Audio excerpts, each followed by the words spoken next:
ও মা, মায়াবতী মা বলছে বলো প্রভু বলো, কি পরীক্ষা, যে পরীক্ষা দিলে আমি সন্তানের জননী হতে পারবো? বলো প্রভু, আমি সব পরীক্ষা দিতে রাজি আছি। ভগবান তখন বলছে মায়া, তুমি সন্তান চাচ্ছ, পাবে, ভালো কথা, কিন্তু মায়া তুমি যে দুটো সুখ একসঙ্গে কোনোদিন পাবে না। তোমার কপালের ভবিতব্য মায়া, তুমি একসঙ্গে দুটো সুখ কোনোদিন পাবে না। মায়াবতী মা যেই না শুনেছে না, চমকে উঠেছে। আর মায়াবতী মা প্রভুর চরণখানা ধরে বলছে, প্রভু তুমি কি বলছো? আমি তো একটা সন্তান চাইছি, এখানে দুটো সুখ আবার কোথা থেকে আসছে? ভগবান বলছে মায়া, ও মায়া, তোমার কপালের ভবিতব্য, তুমি স্বামী এবং সন্তান দুজনকে একসঙ্গে পাবে না। যদি তুমি বলো স্বামী চাও, তো তুমি কোনোদিনও মা হতে পারবে না। আর যদি বলো তুমি সন্তান চাও, মা হতে চাও, তো তোমার সন্তান সম্ভবের খবরটা তোমার স্বামী যেদিন জানতে পারবে, সেই দিন সেই মুহূর্তে তোমার স্বামীর মৃত্যু হয়ে যাবে। মায়াবতী মা চিৎকার করে বলে উঠলেন, না না প্রভু না, তুমি কি বলছো? না না প্রভু, শুধু আমার বেলায় কেন এমন পরীক্ষা প্রভু? বলো প্রভু, শুধু আমার বেলায় কেন এমন পরীক্ষা? ভগবান বলছে, দেখো মায়া, আমি তোমায় এখনো সন্তানে দিই না, এখনো সময় আছে, তুমি ভেবে আমায় বলো, স্বামী চাও না সন্তান চাও? তুমি যেটা বলবে আমি তোমায় সেটা দেব। যদি তুমি বলো স্বামী চাও, তো তুমি কোনোদিন মা হতে পারবে না। আর যদি বলো তুমি মা হতে চাও, তো এই খবর তোমার স্বামী যেদিন জানতে পারবে, সেদিনই মৃত্যু হয়ে যাবে। দেখুন মা, মেয়েটা কোন জায়গায় দাঁড়িয়ে আছে? এই প্রশ্ন যদি আমি আপনাদের করি, কি গো মাইরা, আপনারা কি বলবে? স্বামী চান না সন্তান? কি চাইবে? দুটোর মধ্যে একটা বলো। স্বামী। ও মা, যদি বলো তুমি স্বামী চাও, বলছো স্বামী চাও, কিন্তু একবার ভেবে দেখো তো মা, যেদিন তোমার স্বামী মারা যাবে না, সেদিন কিন্তু তুমি তোমার স্বামীর সঙ্গে যাবে না। আবার যেদিন তুমি মারা যাবে, তোমার স্বামীও কিন্তু সঙ্গে যাবে না। কিন্তু বলো তো মা, যেদিন তোমরা দুজনে মারা যাবে, তোমাদের যদি একটা সন্তান না থাকে, তাহলে তোমাদের রাধা মাধবের চরণে সন্ধ্যা প্রদীপটা দেবে কে? এমনকি তোমাদের শেষ কাজটা করবে কে? তাই মায়াবতী মা এক বাক্যে বলে দিলেন, প্রভু এটাই যদি আমার কপালের ভবিতব্য হয়ে থাকে, এটাই যদি বিধির বিধান হয়ে থাকে, তাহলে আমি অন্য কিছু চাইবো না। আমি বলছি তোমায়, আমি শুধু মা হতে চাই প্রভু। কারণ মায়াবতী মা জানে, স্বামী কি তোমায় একদিন না একদিন হারাতেই হবে। সে দুদিন আগে আর নয় দুদিন পরে। কিন্তু বলো তো, যদি আমাদের সন্তান না থাকে, আমাদের যে বংশটা ধ্বংস হয়ে যাবে। আমার রাধা মাধবের চরণ তলে সন্ধ্যা প্রদীপ দেবার মতো আর কেউ থাকবে না। তাই মায়াবতী মা প্রভুকে বলছে, প্রভু আমি অন্য কিছু চাই না, প্রভু আমি অন্য কিছু চাই না, আমি শুধু মা হতে চাই। মায়াবতীর কথা শুনে ভগবান বলছে, ও মায়া এক্ষুনি তোমায় বলতে হবে না, তোমার হাতে সময় আছে, তুমি ভেবে আমায় বলো, তুমি ভেবে বলবে। মায়াবতী মা বলছে, না প্রভু না, আরে কিছু ভাববার নয় গো, আমাদের জন্য না হোক, অন্তত তোমার সেবার জন্য যেন একটা কৃষ্ণ ভক্ত সন্তান হয় আমাদের। দেখুন মা কত বড় পরীক্ষায় উত্তীর্ণ হয়ে গেছে। মহাপ্রভু বলছে, মায়া এই যে এত বড় ত্যাগ করছো তুমি, তুমি জানো তুমি সন্তান সম্ভবা হলে তোমার স্বামী মারা যাবে, তবুও তুমি মা হতে চাইছো। তুমি আমায় এত ভালোবাসো মায়া, তুমি আমায় এত ভালোবাসো, আমি তোমার ভক্তিতে সন্তুষ্ট হলাম মায়া। তুমি তোমার পরীক্ষায় উত্তীর্ণ হয়েছো, আমি তোমায় কৃপা করছি। তুমি কাল থেকেই অনুভব করবে তোমার মধ্যে একজন আর সৃষ্টি হয়েছে, তোমার একটা কৃষ্ণ ভক্ত সন্তান হবে। ওমা ভগবানের আশীর্বাদে মা মায়াবতী গর্ভবতী হলেন। কিন্তু বলুন তো মা, একটা গর্ভবতী মা তার গর্ভটাকে কতদিন লুকাবে? কতদিন? 2 মাস, 3 মাস, 4 মাস, 5 মাস, আর পারবে? আর পারবে না। ঠিক যেমন পাপ তার বাপকেও ছাড়ে না, ঠিক তেমনি একটা গর্ভবতী মা শত শত বসন দিয়ে ঢাকলেও তার গর্ভটাকে সে লুকাতে পারে না। কিন্তু মায়াবতী মা লুকিয়েছিলেন। আচ্ছা 8 মাস হয়ে গেল মায়াবতী মা গর্ভবতী হয়েছে, স্বামীকে জানতে দেয়নি। আপনারা হয়তো বলবেন যে রাধারানী একই ঘরে থাকে স্বামী স্ত্রী দুজনে, তার স্ত্রী গর্ভবতী হয়েছে কিনা স্বামী জানতে পারবে না, কি গো বলবেন তো? এখানে আপনারা হয়তো বলবেন কিন্তু মায়াবতী মা জানতে দেয়নি, একই ঘরে থাকে তবুও জানতে দেয়নি, কারণ জানলেই তো স্বামী মারা যাবে। স্বামী সকালে ভিক্ষায় যেতেন, সন্ধ্যায় বাড়ি ফিরতেন। যখনই স্বামী আসার সময় হতো মায়াবতী মা নিজেকে আড়াল করে রাখতো, স্বামীর সামনে আসতো না, নিজেকে আড়াল করে রাখতো। আজ লুকাতে লুকাতে 8 মাস হয়ে গেল। স্বামী প্রতিদিন সকালে যায়, সন্ধ্যায় বেরে, আজ হঠাৎ স্বামী ওই দুপুর বেলা চলে এসেছে। মা আমার গৃহ কাছে রন্ধনশালাতে ব্যস্ত আছে, আর সেই সময় ঠিক ঝোলা কাঁধে নিয়ে দ্বিজ ঘোষ কুঠিরে ফিরে এসেছে। যেই না দূরটা পার হয়ে ঘরের মধ্যে প্রবেশ করেছি, আর মায়াবতীর দেহের পরিবর্তন দেখে তাড়াতাড়ি করে কাঁধ থেকে ঝোলাটা নামিয়ে রেখে ছুটে ছুটে গিয়ে বলছে, মায়া ও মায়া, হে কি মায়া, এত বড় খুশির খবরটা তুমি আমায় জানাওনি কেন মায়া? মায়াবতী মা স্বামীর আওয়াজ শুনে চমকে উঠেছে, আর চমকে উঠে বলছে, স্বামী কোন খুশির খবর, কেন কি হয়েছে? স্বামী তখন বলছে, কেন মায়া, এই যে তুমি মা হবে, আমি বাবা হব, আমাদের একটা সন্তান হবে, যাকে আমি অনেক আদর করব, যাকে আমি কাঁধের উপরে বসে নগরে নগরে ভিক্ষায় যাব। এত বড় খুশির খবরটা তুমি আমায় বলনি মায়া? মায়াবতী যে শুনেছে স্বামীর দুখানা চরণ ধরে আচ্ছা লিখে বসল,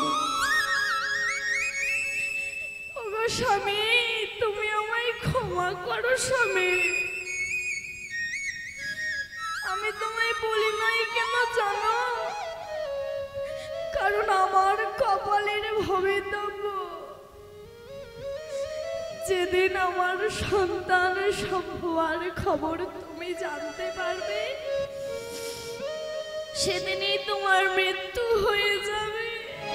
ওগো তুমি আমায় ক্ষমা করে দাও। স্বামীর চরণ দুখানা জড়িয়ে ধরে কাঁদছে, আর দ্বিজ ঘোষ বলছে, মায়া, ও মায়া, বিধির যদি এটাই বিধান হয়ে থাকে, তাহলে এতে তো তোমার কোনো দোষ নাই। তুমি কাঁদছো কেন, ক্ষমা চাইছো কেন? মায়াবতী মা বলছে, না স্বামী, সব দোষ আমার। কারণ ভগবান আমাকে বলেছিল যে তুমি দুটোর মধ্যে একটা বেছে নাও। ওগো স্বামী, তুমি আমায় ক্ষমা করে দাও। আমি তোমায় না, আমি সন্তানকে বেছে নিয়েছি, তুমি আমায় ক্ষমা করে দাও।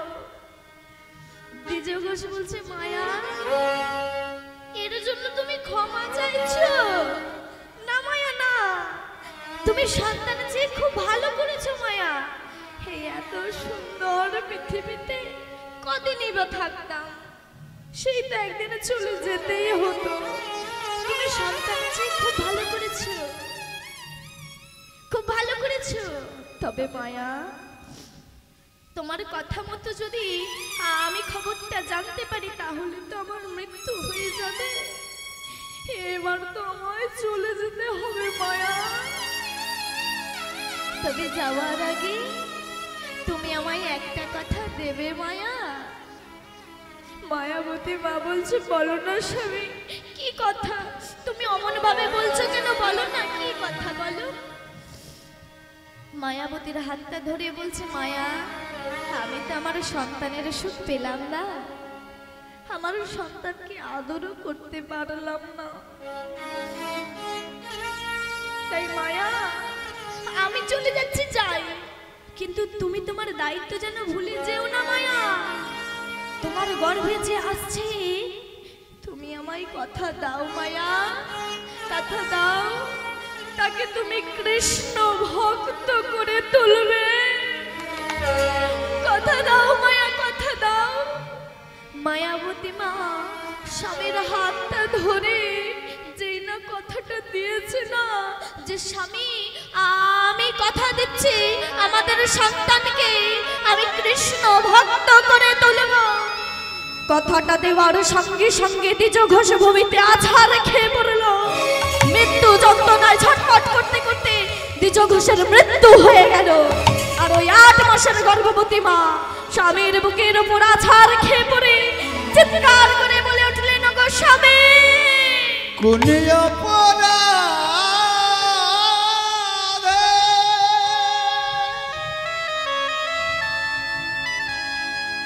আমায় সাজা দিলে?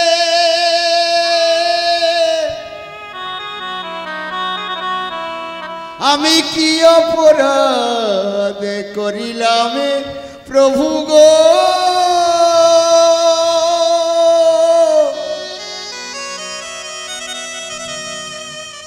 এমন করে আমার স্বামীকে কেড়ে নিলে?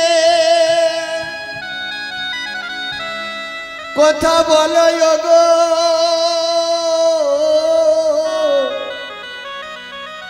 ওগো আমার স্বামী, স্বামী গো।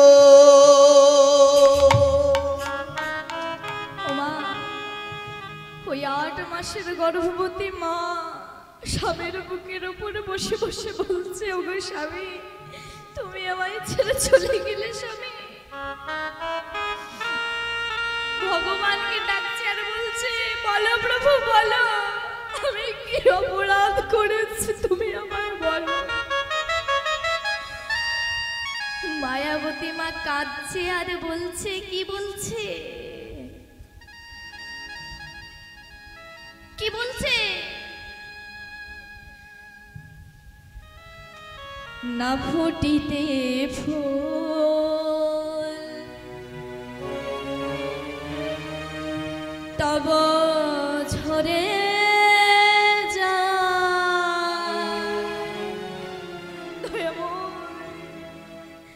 ঝরে যায় ফুলের মুকুল না ফুটিতে ফুল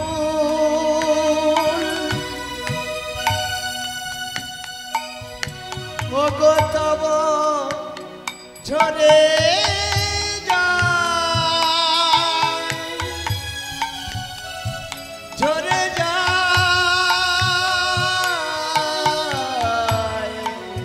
ফুলের মুকুল না ফুটিতে ফুল তব ঝরে ঝরে যায় ফুলের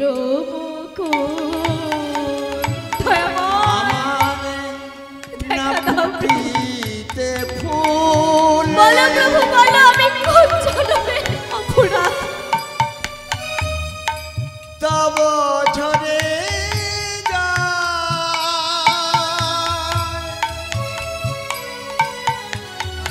ঝরে যায়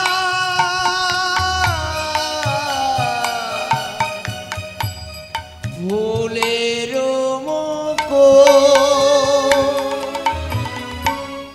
ও বিধি রে ও বিধি রে ও বিধি রে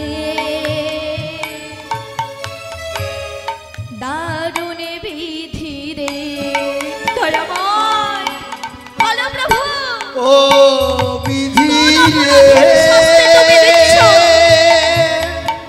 ও বিধি রে ও বিধি রে দারুণ বিধি রে সন্তানে সুখ যদি দিলে কেন কেড়ে নিলে আমায় সুখ যদি দিলে কেন কেড়ে নিলে সুখ যদি দিলে কেন কেড়ে নিলে বলো দয়াময়, আজ তোমায় বলতেই হবে বলো। দিলে কেন কেড়ে নিলে কোন জনমে তুমি প্রতিশোধ নিলে আমায় সুখ যদি দিলে বিধি কেন কেড়ে নিলে সুখ যদি দিলে কেন কেড়ে নিলে আমার কোন জনমের প্রতিশোধ নিলে জানেন তো মা, স্বামী হলো ঠিক মাথার ছাতার মতো। যতদিন এই মাথার উপরে ছাতাটা থাকে ততদিন বুঝতে পারবে না। যেদিন ছাতাটা মাথা থেকে সরে যাবে না, সেদিন তুমি বুঝতে পারবে যে এই পৃথিবীটা কতটা কঠিন, এই বাস্তবটা ঠিক কতটা কঠিন। তুমি সেদিনই বুঝতে পারবে যেদিন তোমার মাথার উপর থেকে ছাতাটা সরে যাবে। তাই মায়াবতী মা বলছে, প্রভু আমার ভেঙে দিলে ঘর, আমি হলাম যা যাব। আমায়ের ভেঙে দিলে ঘরে হলো মে যা যাব ভেঙে দিলে ঘর, হলাম যাযাবর। আমার ভেঙে দিলে ঘর, হলাম যাযাবর।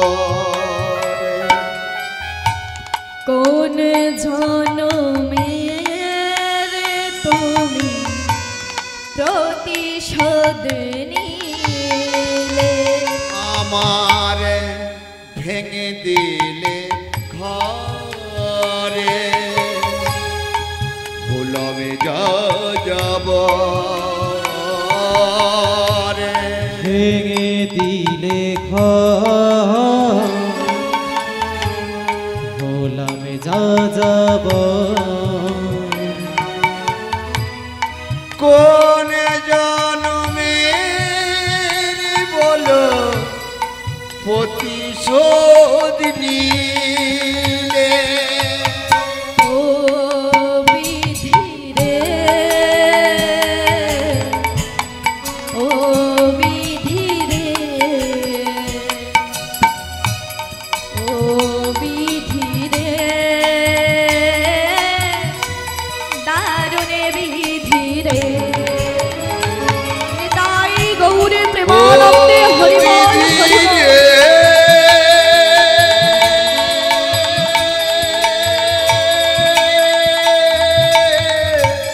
ও বিধি রে, ও বিধি রে, দারুণ বিধি রে। ওমা, ওই কাটুয়া কাঞ্চননগরবাসীরা সকলে এসেছে, আর সকল রমণীরা এসে মায়াবতীকে ধিক্কার দিয়ে বলছে, এই মায়া, তুই হলি একজন কুলোটা, তুই হলি একজন দুশ্চরিত্রা, তোর পাপে তোর স্বামী মরেছে, না জানি কোন দিন আবার তোর এই পেটের সন্তানটাও মরবে।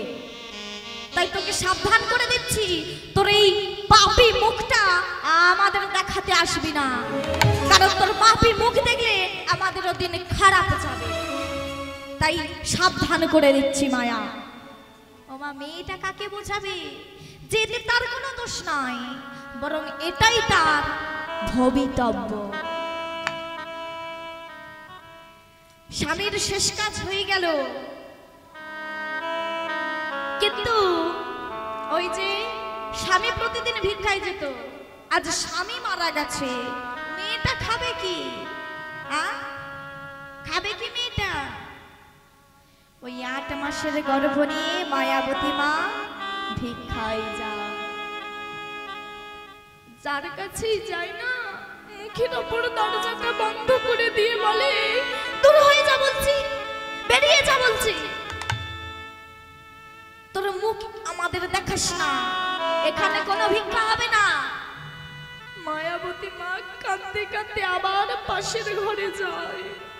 আবার জানেন মা, কেউ কেউ ওই তাচ্ছিল্য করে পোকা লেগে যাওয়া খুদগুলো দেয়,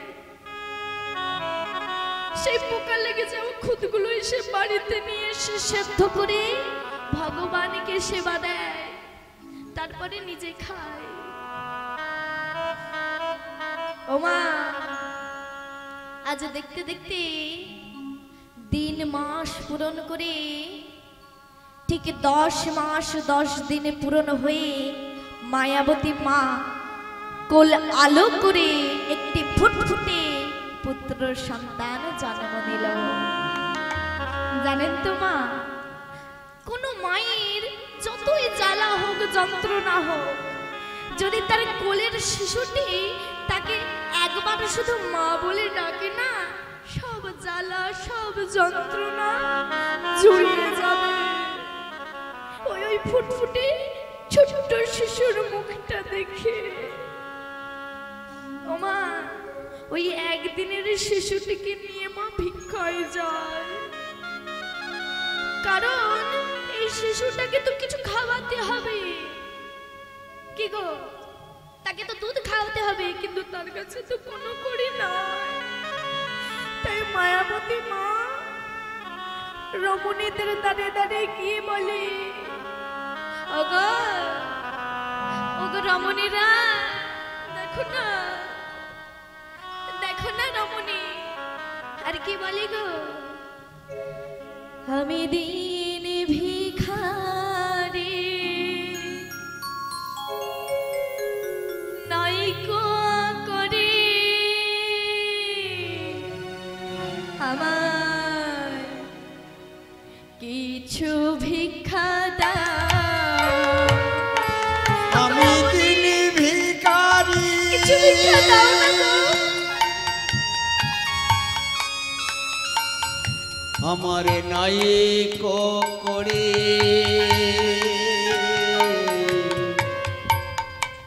কিছু ভিক্ষা দাও, আমি দিন ভিখারি নাইকো করে আমায় কিছু ভিক্ষা দাও, আমি দিন ভিখারি নাই করে কিছু ভিক্ষা দাও, তারে না পথিত হেরে নয়নে যার অশ্রু মারে, কেহ নাহি ফেরায়ে তাকাও, ওগো তারে না প্রতীক হেরি, ওগো নয়নে যারে বলে আসবেন না, অশ্রু বাড়ি, কেহ নাহি ফিরায়ে তাকাও, আমি দিন ভিখারি নাইকো করে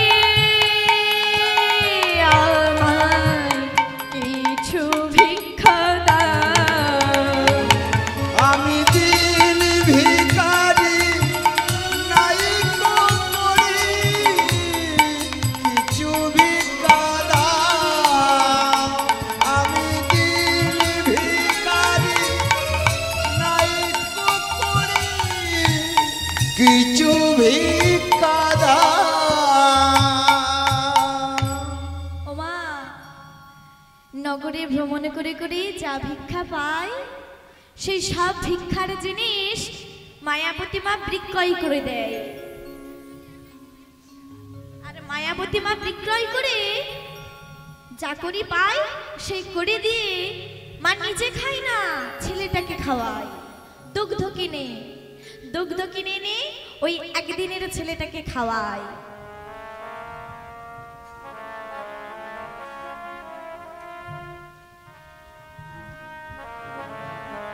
ওই ছোট্ট শিশুটিকে দুগ্ধ কিনে এনে খাওয়ায়, কারণ স্বামীকে যে কথা দিয়েছে একে আমায় বাঁচাতে হবে, একে আমায় বড় করতে হবে, একে আমায় কৃষ্ণ ভক্ত করে তুলতে হবে, তাই যে যা ভিক্ষা দেয় সব বিক্রয় করে দেয়, আর যা করে পায় বিক্রয় করে সেই করে দিয়ে ছেলেটার জন্য দুগ্ধ কিনে এনে ছেলেটাকে খাওয়ায়। আজ দেখতে দেখতে ওই ছোট্ট বিহারীর 5 বছর বয়স হয়ে গেল। মা ছেলেটার আদর করে নাম রেখেছিল বিহারী লাল। জন্মের পরেই বাবাকে হারিয়েছে, তাই জন্য নাম রেখেছিল বিহারী লাল। ও মা, আজ 5 বছর বয়স হয়ে গেছে তার। ছেলেটা দেখে, যেদিন থেকে জ্ঞান হয়েছে না সেদিন থেকেই দেখে মা নগরে নগরে ভিক্ষা করে, আর নগরবাসীরা মাকে দূর দূর করে কুকুরের মতো তাড়া করে। মা তবু জোর করে তাদের হাতে পায়ে ধরে ভিক্ষা করে আনে।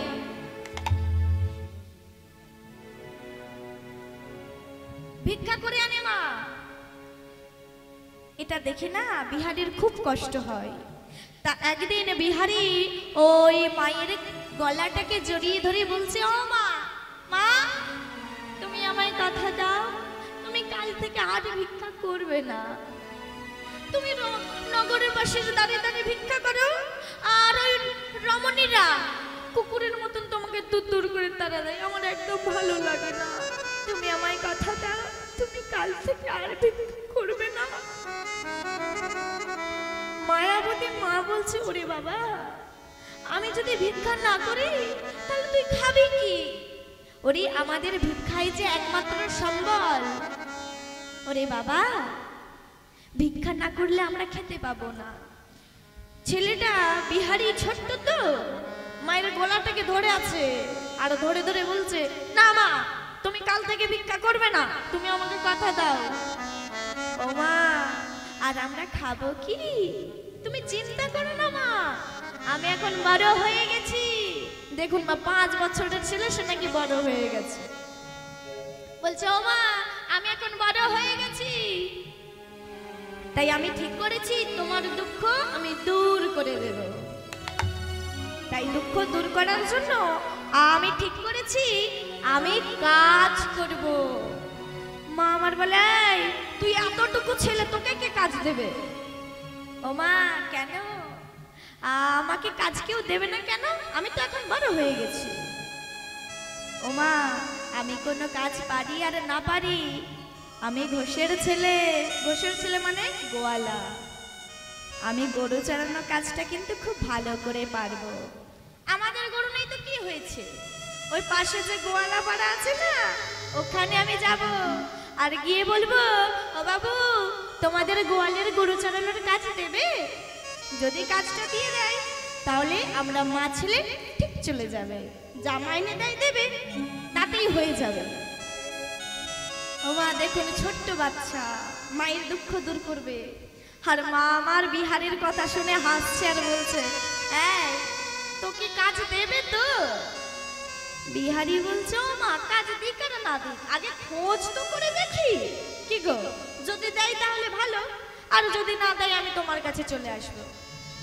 মা বলছে, বেশ, যা বাবা, বেশি দূরে যাবি না, ওই পাশের বাড়ি থেকে চলে আসবি, ওই গোয়ালাপাড়া থেকে চলে আসবি, বেশি দূরে যাওয়ার দরকার নাই। দেখুন এতটুকু ছেলে, 5 বছর বয়স, মায়ের দুঃখ দূর করবে বলে পাশের গোয়ালাপাড়ায় যাচ্ছে গরু চড়ানোর কাজ করতে। আর পাশের গোয়ালাপাড়ায় গিয়ে চিৎকার করে করে বলছে, বাবুজি, ও বাবুজি, বাবুজি। বিহারীর গলা শুনে একটা গোয়ালা বেরিয়ে এলো, বলছে, কে তুই? কি নাম তোর? কোথায় থাকিস?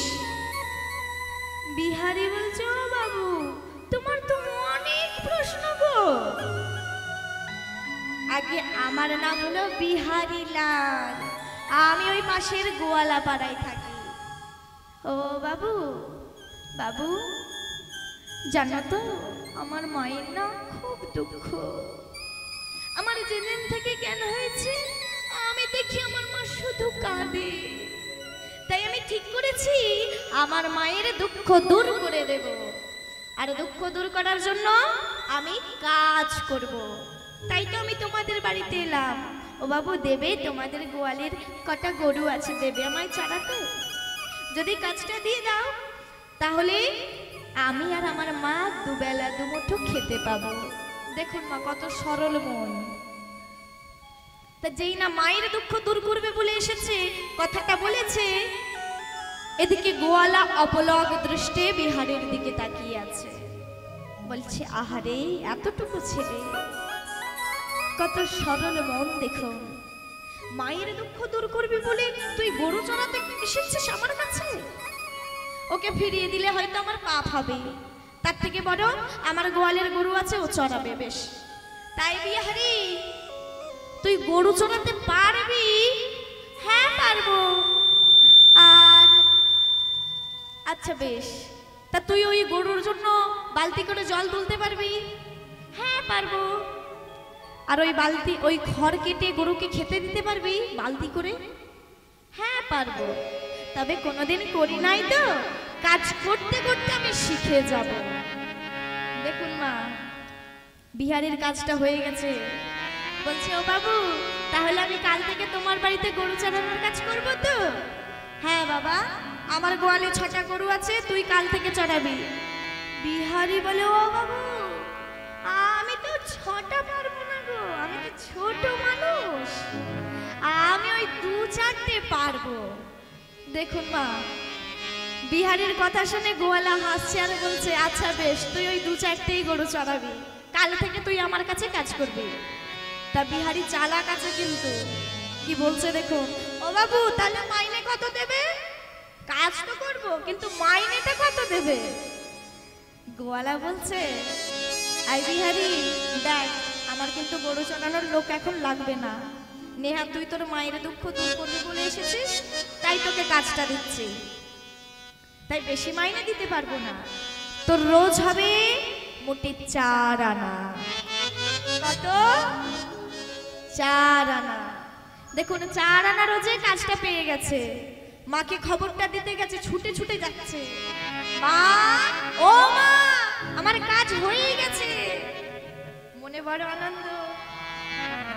তার সকাল করে বিহারী গোয়াল থেকে গরুগুলোকে মাঠে নিয়ে যায়, আর বিকালে গরুগুলো নিয়ে এসে গোয়ালে বেঁধে আবার মায়ের কাছে চলে যায়।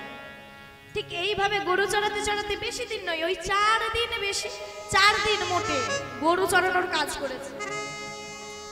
একদিন আপন মনে লাঠিটা চড়াতে চড়াতে মাঠ থেকে আসছে, তো গরুগুলো নিয়ে চড়াতে চড়াতে আসছে, মনে মনে ভাবছে আমার বন্ধুরা ওখানে খেলা করছে, আমার কি কপাল, আমার যদি বাবা থাকতো আমিও ওদের সাথে খেলতাম।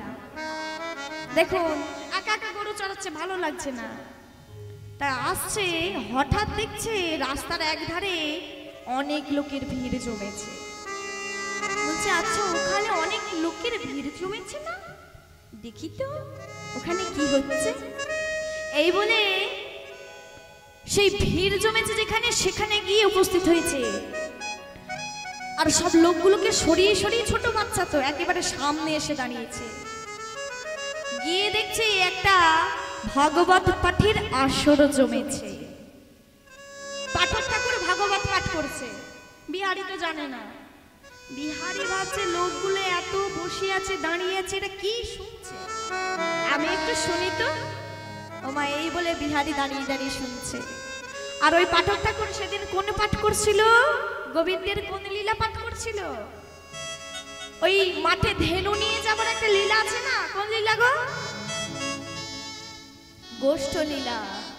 সেই গোষ্ঠ লীলায় আজ ভাগবত পাঠক ঠাকুর পাঠ করছেন। আর বলছে, কই গো মায়েরা শুনছেন? ও মায়েরা শুনছেন তো? আমি বলছি না, ভাগবত পাঠক ঠাকুর বলছে। পাঠক ঠাকুর বলছে, শুনছেন তো মায়েরা?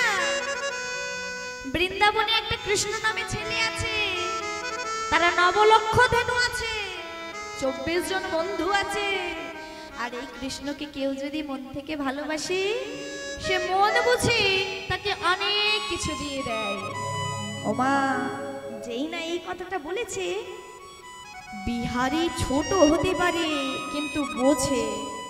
ওই ছোট্ট বিহারীর মাথায় কথাটা গিয়ে ধাক্কা লাগলো, কি বৃন্দাবনে কৃষ্ণ নামে ছেলে আছে, তার 9 লক্ষ ধেনু আছে, হায় হায়, আর আমি মোটে 4 আনা রোজে এখানে কাজ করছি, দেখেছো? তার 24 জন বন্ধু আছে, আর আমি একা একা কাজ করছি, কি বোকা আমি, তাই না?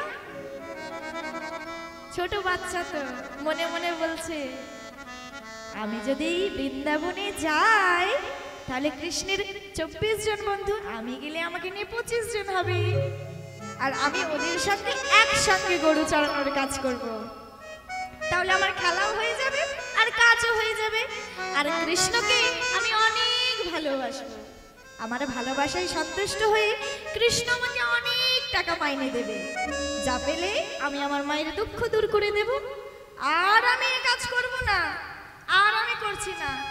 এই বলে ছোট্ট বিহারী ছুটে ছুটে যাচ্ছে সেই গোয়ালার বাড়িতে, বলে, বাবুজি, ও বাবুজি।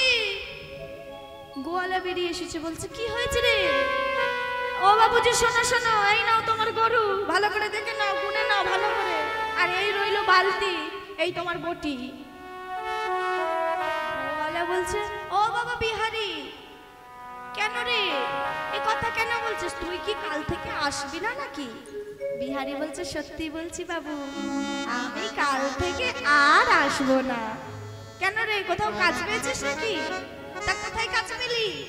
বিহারি বলছে, আমি অত বলছি না, আগে কাজটা পাকাপাকি ভাবে হয়ে যাক আমার, তারপরে যখন 1 মাস পর মাইনে নিয়ে ফিরবো তখন আমি তোমার সঙ্গে দেখা করে সব বলে যাব।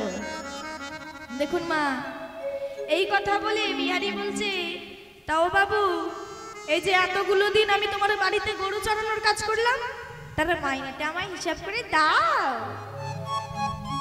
গোয়ালা হাসছে, বলছে, হ্যাঁ রে, 1 মাসও হয়নি তুই কাজ করছিস, মোটে 4 দিন হয়েছে।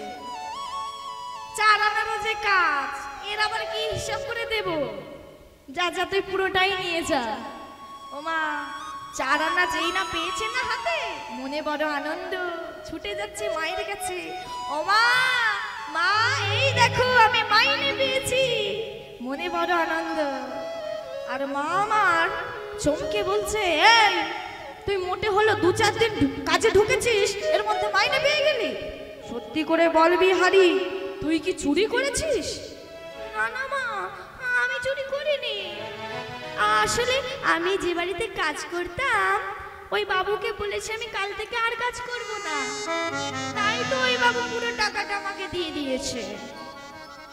বিহারীকে মা কোলে নিয়ে মাথায় হাত বুলিয়ে দিচ্ছে আর বলছে, বিহারি, তোর কি কাজ করতে খুব কষ্ট হয় বাবা? না না মা, কষ্ট কেন হবে? তাহলে তুই কাজটা ছাড়লি কেন? ও মা, আমি ওই কাজটা ছেড়েছি, আমি অন্য এক জায়গায় কাজে যাব বলে। মোটে 4 আনা রোজে কাজ করলে কি আর আমাদের সংসার চলবে? আমি অন্য এক জায়গায় কাজে যাব, সেখানে অনেক টাকা মাইনে পাবো, আমাদের দুঃখ দূর হয়ে যাবে, মনে বড় আনন্দ। কি যেন বললো নামটা,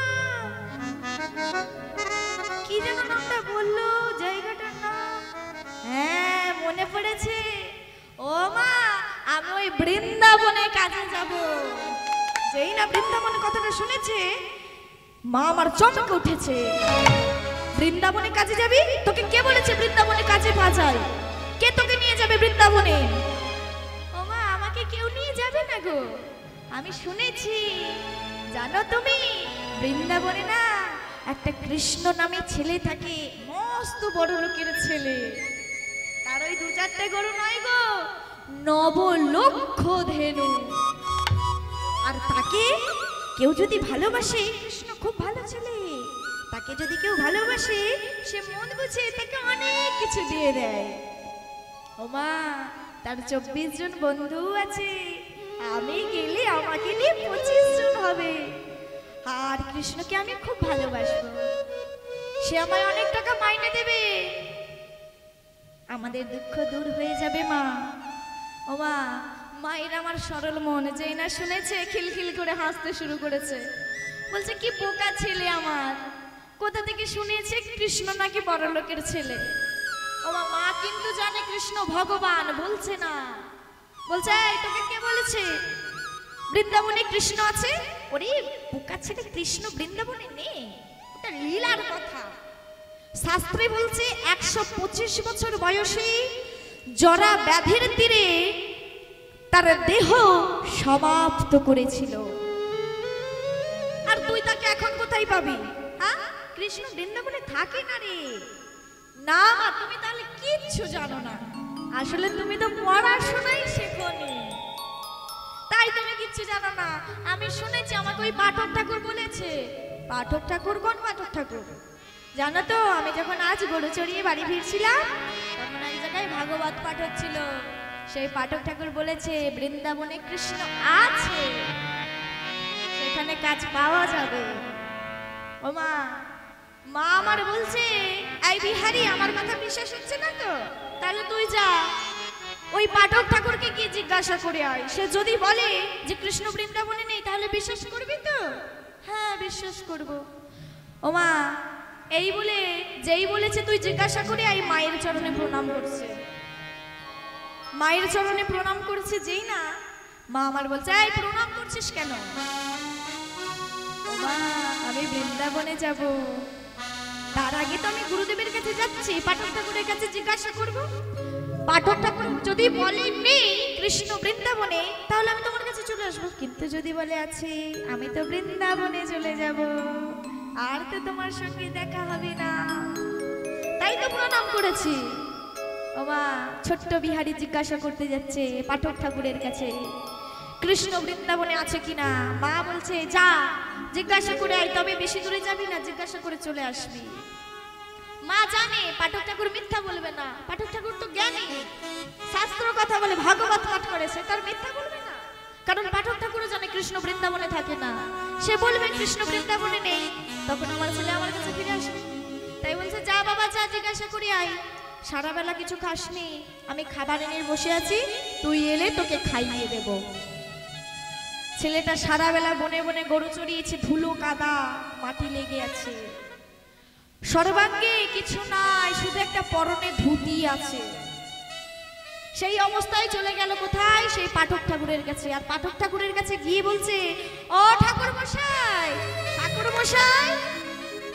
পাঠক ঠাকুর ঘরের ভেতর থেকে বেরিয়ে এসেছে, বলছে এই কে তুই? আগে আমার নাম বিহারী লাল। কোথায় থাকিস? ওই পাশের গোয়ালা পাড়ায়। আচ্ছা তুমি ওখানে একটু আগে ভাগবত পাঠ করছিলে না? হ্যাঁ করছিলাম তো। আচ্ছা তুমি একটু আগে ওখানে বলনি যে বৃন্দাবনে কৃষ্ণ নামে একটা ছেলে থাকে? হ্যাঁ বলেছি। আচ্ছা তুমি বলনি যে ওই কৃষ্ণের নাকি লবলক্ষ ধেনু 24 জন বন্ধু আছে? হ্যাঁ বলেছি। আচ্ছা তুমি বলনি যে কৃষ্ণকে কেউ যদি ভালোবাসে তার মনে বুঝে কৃষ্ণ অনেক কিছু দিয়ে দেয়? এটাও বলেছি। তা কেন রে, কি হয়েছে জানো তো? আমার মায়ের না খুব কষ্ট। যেদিন থেকে আমার জ্ঞান হয়েছে আমি দেখি আমার মা শুধু কাঁদে। তাই আমি ঠিক করেছি আমি মায়ের দুঃখ দূর করব। তাই আমি যে বাড়িতে কাজ করতাম সেই কাজটা ছেড়ে দিয়েছি, ওই বৃন্দাবনে কৃষ্ণের বাড়িতে কাজে যাব বলে। ও মা, পাঠক ঠাকুর যেই শুনেছে এই কথা, বিহারীর দিকে তাকিয়ে আছে আর বলছে আহারে কত সুন্দর মাতৃভক্তি দেখো। ও জানে না কৃষ্ণ ভগবান, ও জানে না এটা লীলার কথা। ও একদিন শুধু পাঠ শুনে বিশ্বাস করে নিয়েছে যে কৃষ্ণ বৃন্দাবনে আছে, কৃষ্ণের বাড়ি কাজে যাবে। তাই ঠাকুর মশাই মনে মনে বলছে তাই একে যদি বলি কৃষ্ণ বৃন্দাবনে নেই, তাহলে এর মনে যে বিশ্বাস জন্ম নিয়েছে সেটা নষ্ট হয়ে যাবে। কারণ ঠাকুর মশাই জানে বিশ্বাসে মেলায় বস্তু, তর্কে বহু দূর। এই যে বিশ্বাস করেছে কৃষ্ণ বৃন্দাবনে আছে, এর বিশ্বাসের জোরেই সে কৃষ্ণের দেখা পাবে। তাই এর বিশ্বাস নষ্ট হতে দিলে হবে না। তার জন্য যদি আমায় ছলনা অর্থাৎ মিথ্যা বলতে হয় তাই বলবো। দেখুন মা মিথ্যা করে বললেন এই বিহারী বৃন্দাবনে কৃষ্ণের কাছে যাবি বলছিস তো? হ্যাঁ বলো না, কৃষ্ণ বৃন্দাবনে আছে? হ্যাঁ কৃষ্ণ বৃন্দাবনে আছে। তাহলে আমি এবার আসি? এই বলে যেই না চলে যাবে বলছে এই বিহারী দাঁড়া দাঁড়া, এই তোর দীক্ষা হয়েছে? বিহারী বলে দীক্ষা? সেটা আবার কি গো? আরে দীক্ষা জানিস না? দীক্ষা হলো গুরু বদন থেকে কর্ণে মন্ত্র নেওয়া। তোর নেওয়া হয়েছে? বিহারী বলছে না গো নেওয়া হয়নি। তুই জানিস তুই যার কাছে কাজে যাবি বলছিস, কর্ণে মন্ত্র না নিয়ে গেলে সে কাউকে কাজে নেয় না। তোর তো নেওয়া হয়নি, তোকে তো তাহলে কাজে নেবে না। বিহারী বলছে ভাগ্যিস তুমি আমায় বললে, নইলে অতটা পথ কি আমাকে ফিরে আসতে হতো। ও ঠাকুর মশাই তুমি তো আছো, আমি এখন গুরু কোথায় খুঁজবো? তুমি তো আছো, তুমি আমার কানে মন্ত্র দিয়ে দাও। দেখুন মা কত সরল মন। এমন সরল মন না হলে আর কি ভগবানকে পাওয়া যায় গো? এত সরল মনে বলেছি গুরুদেব কর্ণে মন্ত্র দিয়ে দিলেন। আর যখন মন্ত্র দেওয়া হয়ে গেল গুরুচরণে প্রণাম করে নিলেন। আর গুরুদেব বলছে এই বিহারী আমায় দক্ষিণা দিবি না? গুরু দীক্ষা দিলাম যে।